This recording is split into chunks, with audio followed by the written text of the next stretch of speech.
Welcome to the Trailer Island podcast. It's another Wednesday and we compare films and their trailers. Did the film deliver what the trailer promised? I'm Alex and I'm joined by... Matthew. Steve. Man, that voice.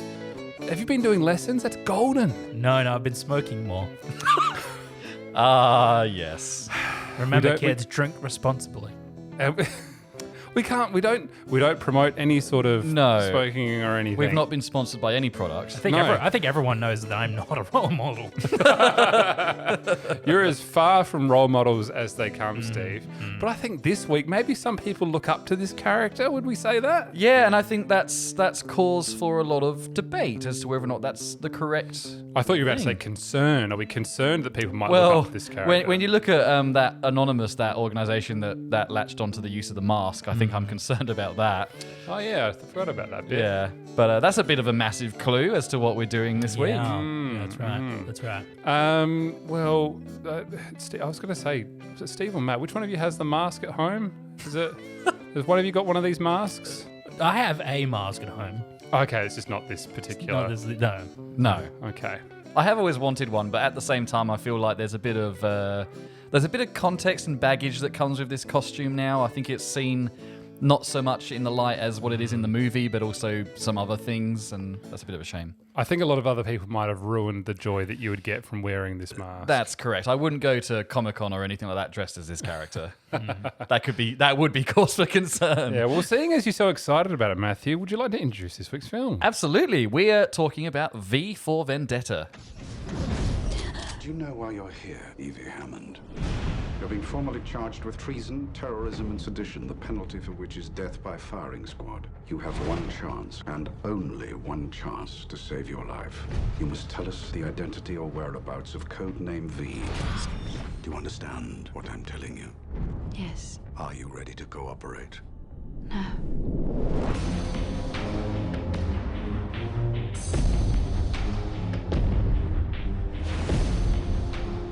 The truth is, there is something terribly wrong with this country. Whoa! Excuse me, miss. I'm sorry. Not yet, you're not, but you will be. The only verdict is vengeance. A vendetta.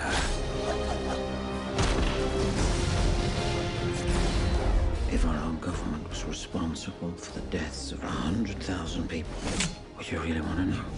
You're getting back at them for what they did to you. Fear became the ultimate tool of this government. I want everyone to remember why they need us.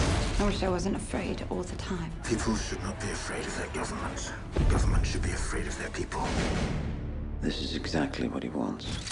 Chaos.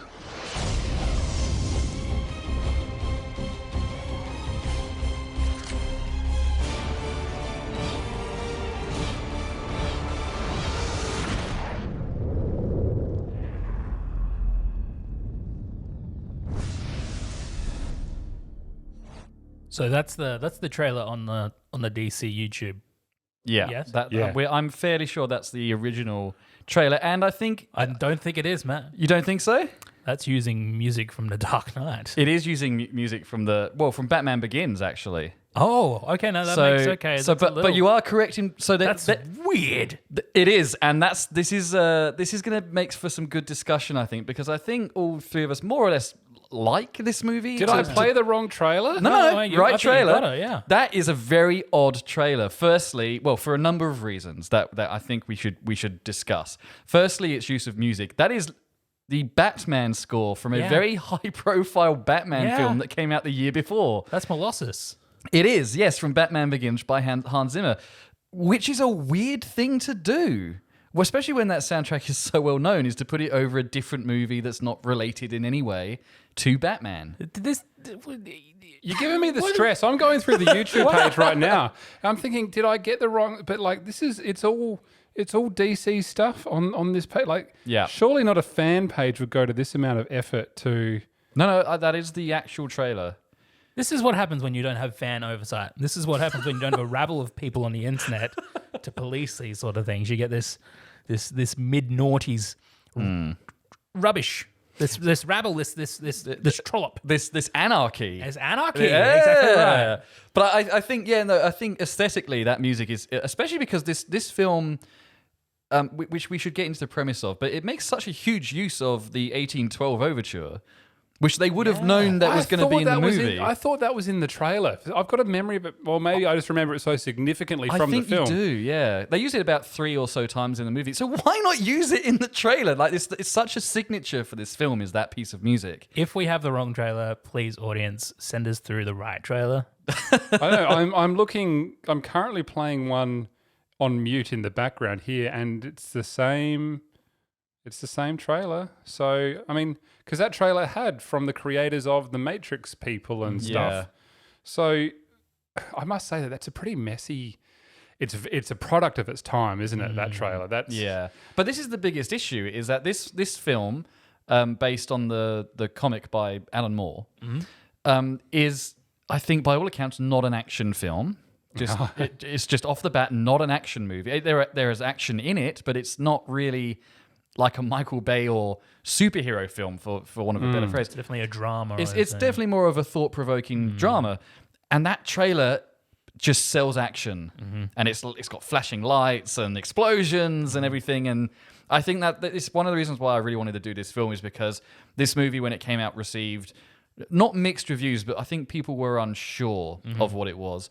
And I think it was marketed wrong. I think this movie was definitely put out to, I mean, they've used the Batman music, if that is the original trailer. I think it is. I think they're trying to appeal to, like adolescent teens who enjoyed Batman, and that's the audience they're going for. Think about how hot that was at the time in terms of hot property. No, of course. It was huge. Was that, when you're saying that was for Dark Knight, or was that... Batman Begins. Batman Begins, okay. Yeah. So Heath Ledger hadn't appeared as the Joker yet. Not yet. No, this was the Liam Neeson film, when Liam Neeson plays Ra's al Ghul. Yeah, because that's DC, isn't it? That's right, yeah. And this is DC. You mentioned Alan Moore, who's known for doing comics like Watchmen. Yep.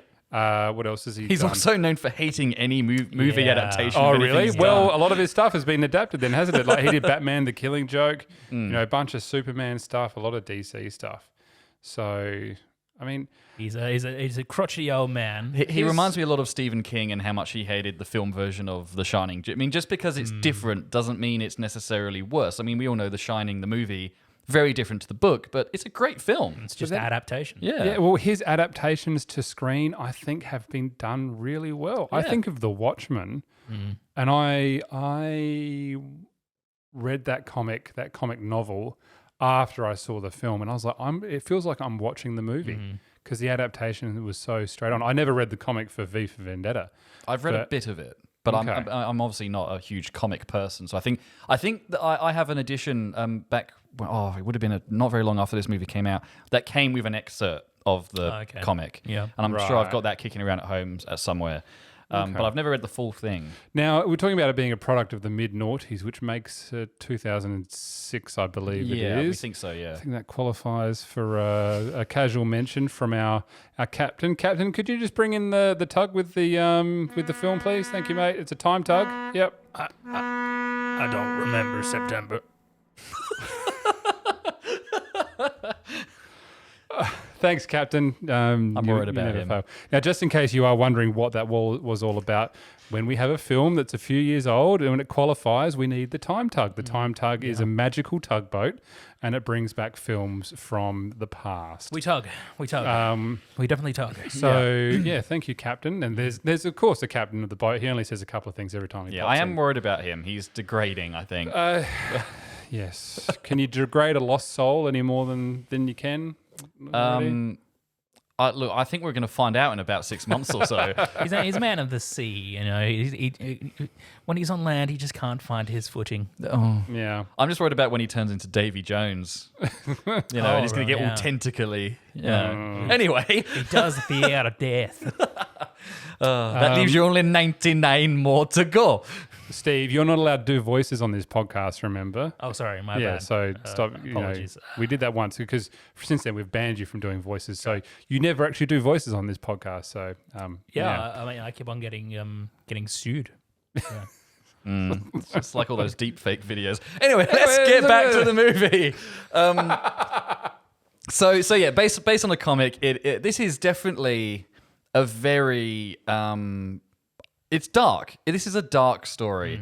And the movie does change a lot from what I understand happens in the original comic quite significantly, and it changes a few of the themes and central characters. But essentially, this movie's set in 2020, by the way, which feels weird now, especially as... Anyway, there's some real-life parallels there that are a bit scary, especially with COVID. But... basically, it's set in this kind of dystopian George Orwellian 1984 version of the world where this political party called Northfire in the UK have been voted in and has basically just over time turned into a fascist dictatorship.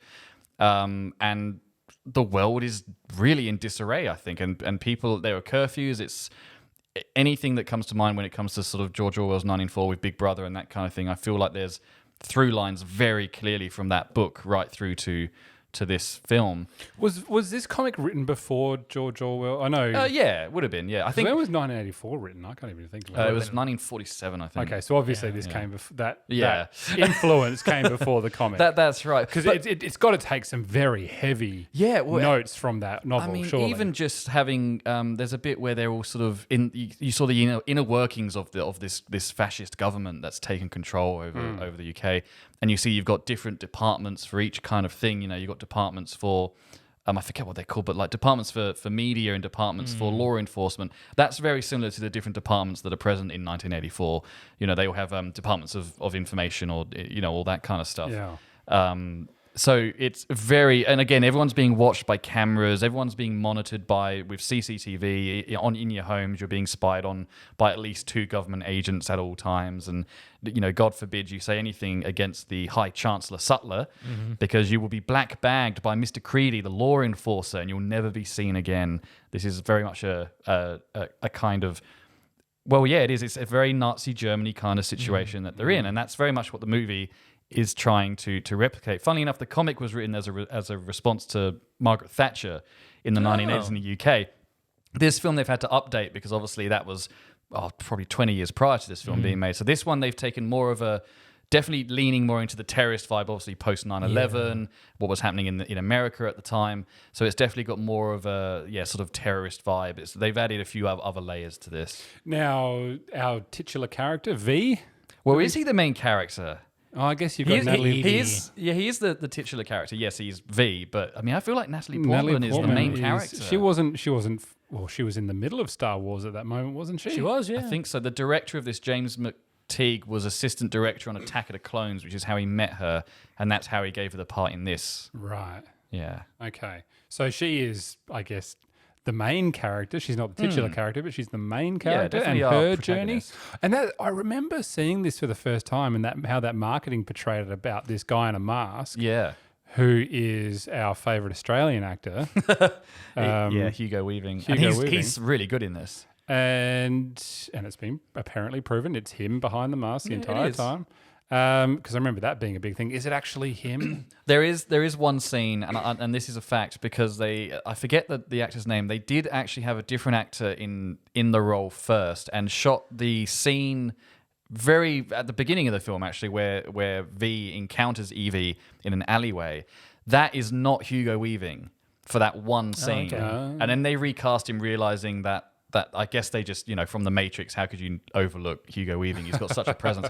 And so they recast Hugo Weaving, and everything apart from... He obviously redubbed the lines, obviously, but everything else is him apart from that one scene. That's this other original actor they have. How are we brought into Natalie Portman's character? How is she involved in this? Well, she is just, I guess you could say she's just a very average Joe, just working for the BTN, the British Television Network, which is a pseudonym for the BBC, completely controlled by the government in this film. There's a great line in this film by the head of the media, which is, we just report the news, we don't fabricate it. That's the government's job, which I think is a great line. She works for the BTN. She just gets people coffee. She's not really got a proper job there, and she's on her way to have a romantic rendezvous with the head of a particular channel on the BTN, Gordon, played by the wonderful Stephen Fry. and she's apprehended by what are called fingermen, which are basically part of this law enforcement group. These guys are...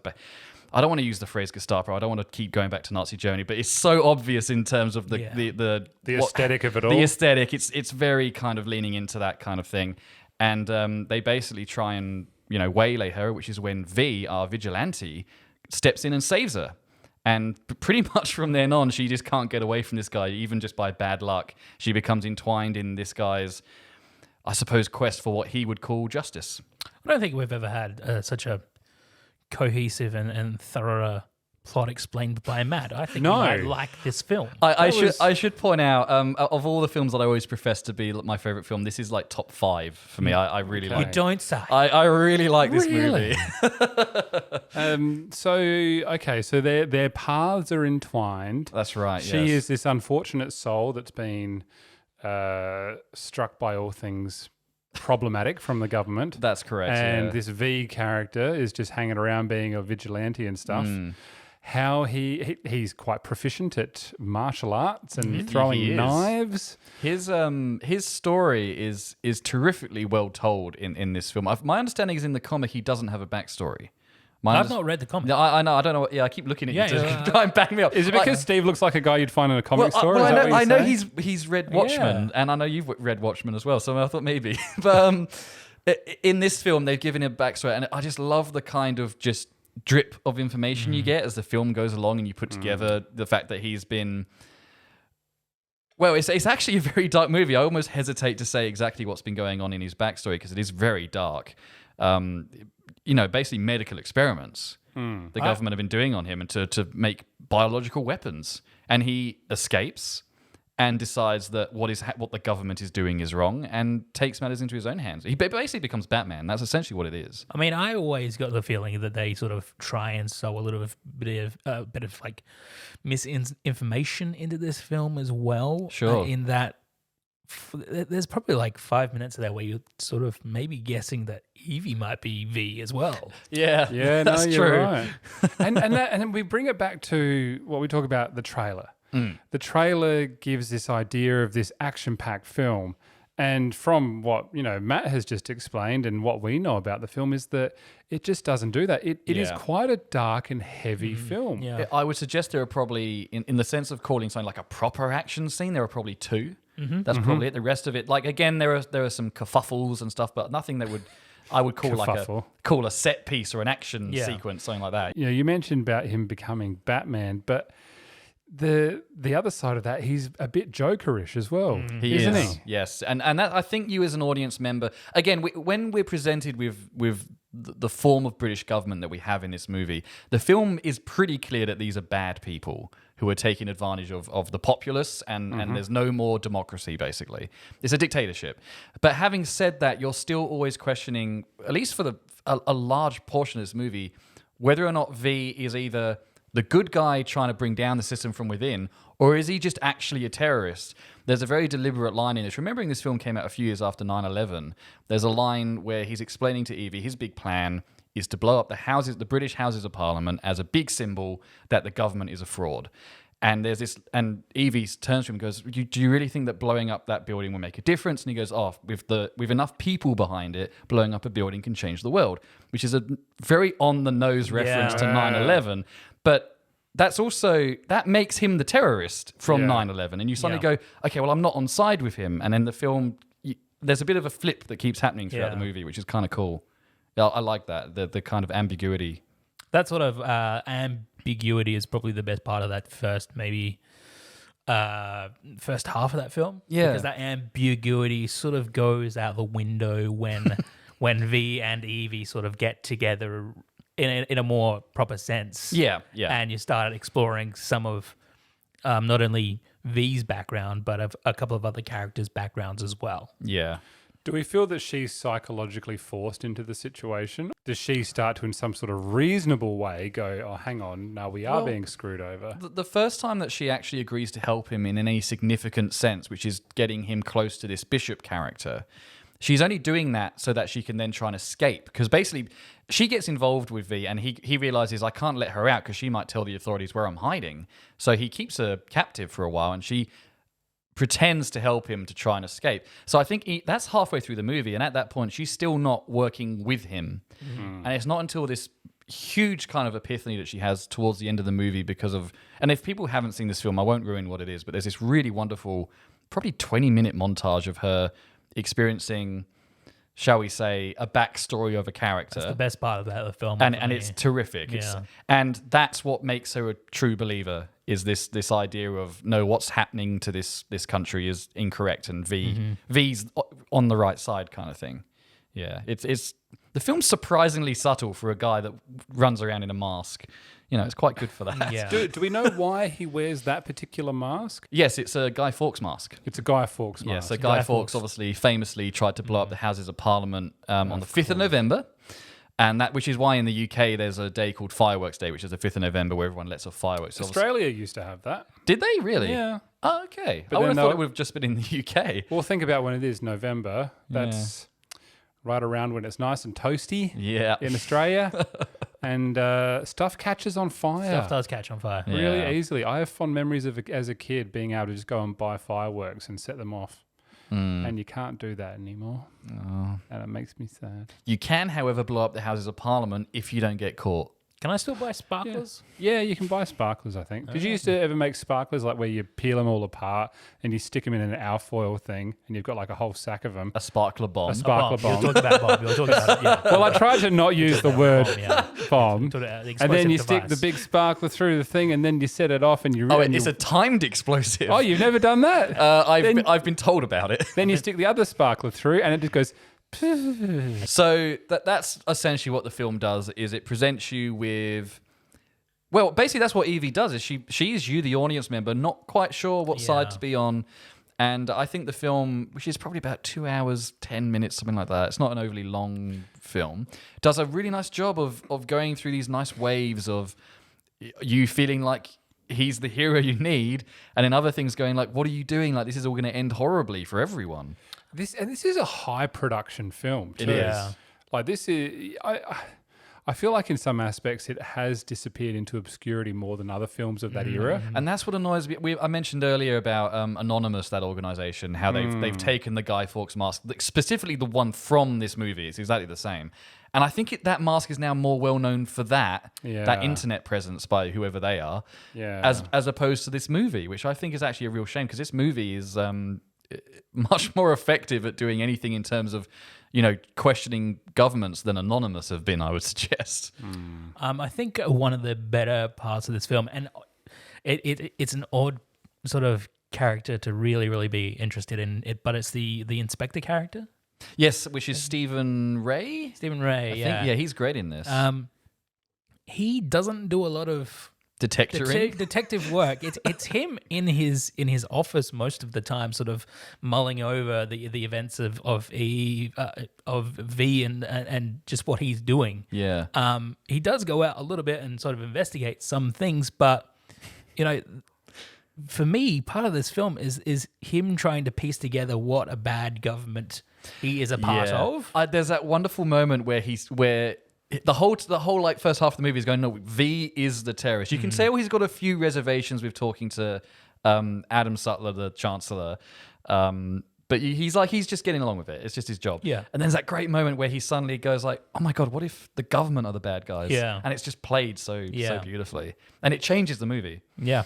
It's also like pretty well cut around that stage as well. Sort of chopping and changing between 3 different plot points, him trying to piece things together. Another plot point where masks are being sent out to everyone, and the little girl, and the little girl gets a mask and gets shot by a cop, who then starts to question in his own role in his government as well. Some brilliant cutting there. There'll be killings next. There will be killings next.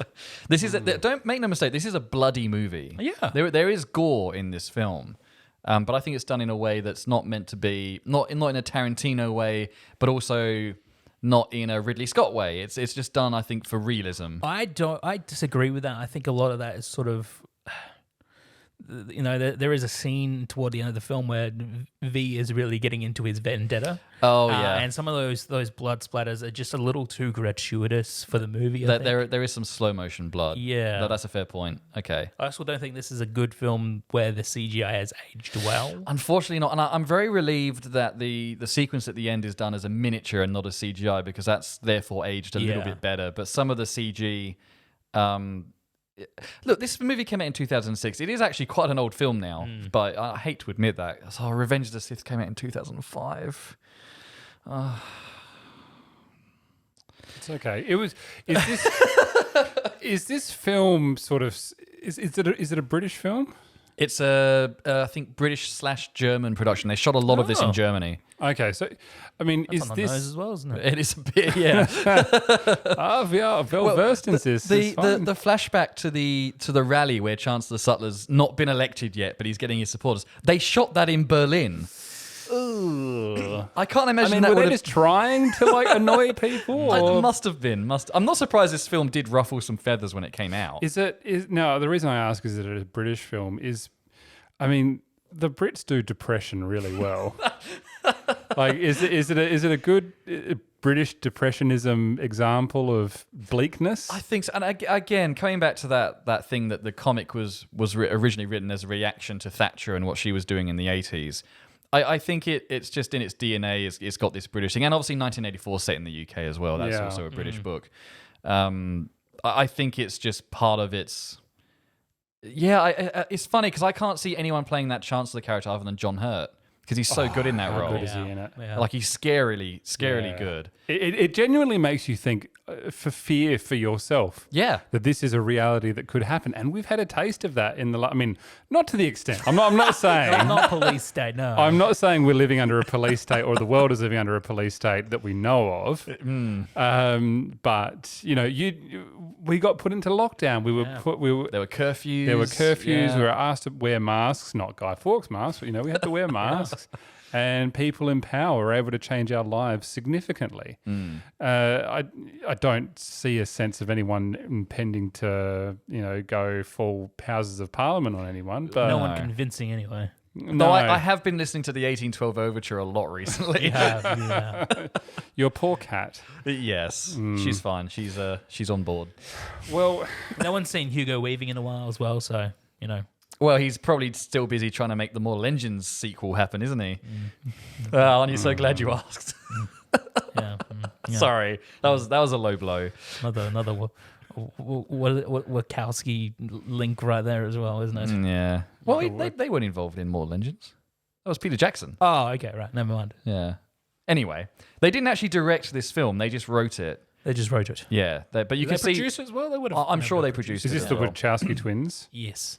Okay. Yeah. At the time, I think Wachowski brothers at the time. Mm-hmm. Yeah. Not that it's relevant, but if anyone's playing at home. Well, one of them's a girl now, so Both of them. I think they both are. are they both girls now? Yeah. So, being a favourite film of mine, as we mentioned earlier, this film recently came out in 4K, and I obviously lapped that up. I did not hesitate to buy that. So I own multiple copies. Anyway, that's beside the point. I recently had a break from work. I had about 4 weeks off. And within that 4-week period, along with Lord of the Rings, I watched this movie 3 times. It's just great. But something... Steve, you're judging me. I really like this film. Again, because it's got that... It's also got a kind of... This is a bit of a stretch, but to me, it's similar to... Pink Floyd made an album called Animals in 1977, and that takes a lot of cues from 1984 as well, and also Animal Farm. So for me, in the aesthetic, there are all these different things that come through in these characteristics, even just in the way it looks and the way it feels.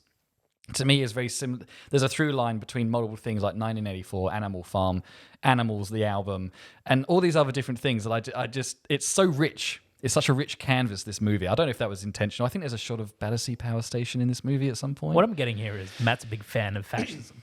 No, I hate fascism. But I appreciate this movie has faced the idea of fascism in a modern context as a cautionary tale, and same as 1984 does. And I think it's great. Are we, as an audience that have just gone through a pandemic that started in 2020, concerned about the similarities with the fact that there is a pandemic in this movie that is also set in 2020, that causes a lot of that leads to a lot of our freedoms being taken away within the movie. Did we find that in a kind of Simpsons predicting things way that this movie was somehow predicting something? No, I don't think. I just got out of 2 weeks ISO, and I didn't get checked on by the police once. So I don't think we're in a risk of us becoming a police state. No, and that's not what I'm suggesting. I just find it strangely creepy how much that movie now lines up with our current situation. Much like I think that there's a rumor out there that the new Bond film keeps getting delayed because the villain has created a virus, and that's the main plot point in that movie, which is why they keep waiting for COVID to go so that they can release the film and not offend anyone who's been affected by COVID. I heard it keeps on getting delayed because of the CG masks on Daniel Craig. And, yeah. Anyway, I just find it funny that this movie's set in 2020 and in a weird kind of Simpsons way, they kind of predicted things. I just think it's funny. Yeah. Moving on. This has been the Matthew podcast. Oh, God. And Skyfall all over again. I don't think I've been as bad as Skyfall. Well, if we're going to give this thing out of 5, is it five knives? I think it's got to be 5 eggies in the basket. The egg and toast thing that both V and Stephen Fry's character makes. 5 roses. Ooh, Rose. It's a Scarlett Carson. 5 bald haircuts. Yep. 5 black bags. We didn't mention Stephen Fry much in this yet. No, I tried to put him in there early just because he's so good in this film. I think to be fair, I set him off again. Sorry, I put another coin in the machine. It just goes around again. Traditionally, I wouldn't suggest that Stephen Fry is a dramatic actor. You know, he's a comedian and he's a comedic actor. Fry and Laurie was terrific back when he did that with Hugh Laurie. But he nails the dramatic moments in this for me. I disagree. They don't. His work doesn't really land for me in this film. He's better in this than he is in The Hobbit. I think he's definitely overshadowed in this by people like John Hurt and Natalie Portman and Hugo Weaving. Of course. And a lot of unknown British actors as well. There's that, I think his name, whoever plays Dominic, the inspector's sidekick, he ended up being in Sherlock as the inspector in with Martin Freeman and Rupert Graves. Rupert Graves, and he's quite good in this as well. Yeah. Anyway, I'm going to stop putting money in the machine. So Matt gave it 5. Well, okay. So what out of roses? Is that what you want? Roses? I think roses. Okay. Yeah. So Matt, just 5? It's 5 from me. Okay, great. Thank you, Steve. This one is probably probably a 4.5, and I think that's because some of the acting doesn't land. Okay. Some of those big dramatic moments don't really land for me. Stephen Fry is probably a case in point. I also feel like Natalie Portman has a little bit of trouble with the British accent sometimes. No, she does. She does. But that's probably the extent of the problems I do have.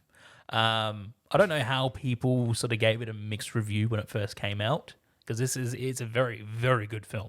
Again, I think the trailer was instrumental in that. People weren't sure what they were going in for. Yeah. Yeah. Well, so 4.5 from you, Steve? I'm going to go 4.5 as well. Now, this is a marquee film of the decade that I feel that was forgotten. That's true, by a lot of people. Yeah. And half of that mark does come off me because I feel like that trailer does not represent this film well at all. It didn't tell us, it tried to get us in on false pretenses. Yes. And in the last 15 years, it hasn't felt like a film that I want to go back to. But I feel like if I were to go back to it now, I would appreciate it on a whole different level. So, you could, if you forget about the CGI and stuff, otherwise it is aged, I would say, beautifully. Well, the live action stuff looks like they're good sets. They built proper sets and everything. And the prophecy of it all it's that it's managed to portray. Not that taking away from that, if that hadn't panned out that way, it's still a good film. It's just an extra tick on the list that, oh, okay, well, that's become reality. It's a little bit scary that's happened. So yeah, that's 4.5 from me. Okay. That's still 14.5 out of 15, Matt. Did I say anything? I didn't say I didn't say anything. You said everything in your eyes, Very buddy. expressive. Just saw me dying inside. No, I think that those are all fair scores. Yes, well. The distrust here is just... We've been the Matthew Podcast, and we review films that Matthew likes. No, we have been the Trailer Island Podcast, and we compare films and their trailers. Did the film deliver what the trailer promised? And this week, I don't think the film exceeded what the trailer promised. Or the trailer promised something that we didn't get, but we were glad that we got what we got, despite what the trailer promised us. Yes. Correct. Yeah. Yes. That's the words that we want. Words you do. Yeah. So we've been the Trailer Island podcast, and we review films, and we're out every Wednesday, and you can find us on every podcast channel that you could ever think of. Apple, Spotify, Google, all the fun stuff. You can send us an email as well, contact@trailerisland.com. You visit the website, visit the Facebook page, you can send us a message there as well. There's a Twitter, there's an Instagram, all that stuff. Yay! Oh, damn. Yeah. Is that about it? That was yeah. That was, yeah. That was lovely. Yeah. Nailed it. Definitely go and see this film if you haven't. If you haven't seen it, Yeah. what do you have to be in a particular mood to watch it? Yeah, look, it's not a cheery film. I think that's probably fair. It's not depressing either, but it's definitely broody. It's a broody film. A watch of an evening? Yeah. With a glass of wine? Or Yeah. red or white? What goes with this? I think scotch. Scotch. Yeah. Like, just sip it. Don't get drunk or anything, Okay. but just sip a scotch. Yeah. All right, I've been Alex. I was joined by 1984. George Orwell. Good night, everybody. This is a Narrative Network podcast.